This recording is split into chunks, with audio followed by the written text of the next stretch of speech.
জয় শিবধাম, জয় গুরু পীরানন্দের জয়। তো গুরুদেব যে পয়েন্টগুলি উল্লেখ করেছে সেই পয়েন্টগুলি খুব মনোযোগ সহকারে শুনুন আপনারা, যে শিবধামে আসতে হবে কি বাধ্যতামূলক কিনা সেই বিষয় গুরুদেব কি বলেছে।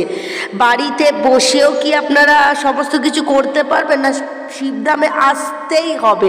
তো সেই বিষয় নিয়ে গুরুদেব বলেছে কি সেটা সম্পূর্ণ শুনতে থাকুন, আপনারা ভালোভাবে শুনুন, মনোযোগ সহকারে কিন্তু শুনবেন। যদি বলেন আমি কে, আমি বলবো আমি কেউ নই। কি বা আমার ক্ষমতা, আমি কি বা করতে পারি? আমাকে তো সবই তিনিই করান। তিনি হচ্ছেন আদিগুরু মহাদেব, যিনি সপ্তঋষিকে জ্ঞান প্রদান করেছিলেন, যিনি পার্বতীকে তন্ত্র জ্ঞান প্রদান করেছিলেন, আজ্ঞা চক্রের জ্ঞান প্রদান করেছিলেন, 7 চক্রের জ্ঞান প্রদান করেছিলেন। তিনি আমাদের আদিগুরু মহাদেব। শিবধামের পাগলেরা জাগার সময় হয়ে এসছে। কতদিন ধাক্কা খাবেন, কতদিন ধামে ধামে লাইন দেবেন, কতদিন আপনার সমস্যা নিয়ে আসবেন, কতদিন চোখের জল ফেলবেন? একদিন সকালবেলা ঘুম থেকে উঠুন দৃঢ় সংকল্প নিয়ে এবং মহাদেবের কাছে গিয়ে বলুন, বাবা আজ থেকে আমি তোর, তুই আমার। আজ থেকে আমি তোমার, তুমি আমার।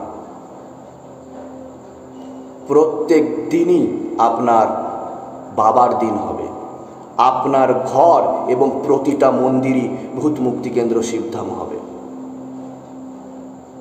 আপনাকে শ্রী গুরু পীরানন্দর কাছে বারংবার আসার প্রয়োজনীয়তা নেই, কারণ আমি আমার সাথে আপনাকে জুড়তে আসিনি, আমি এসেছি মহাদেবের সাথে আপনাকে জুড়তে।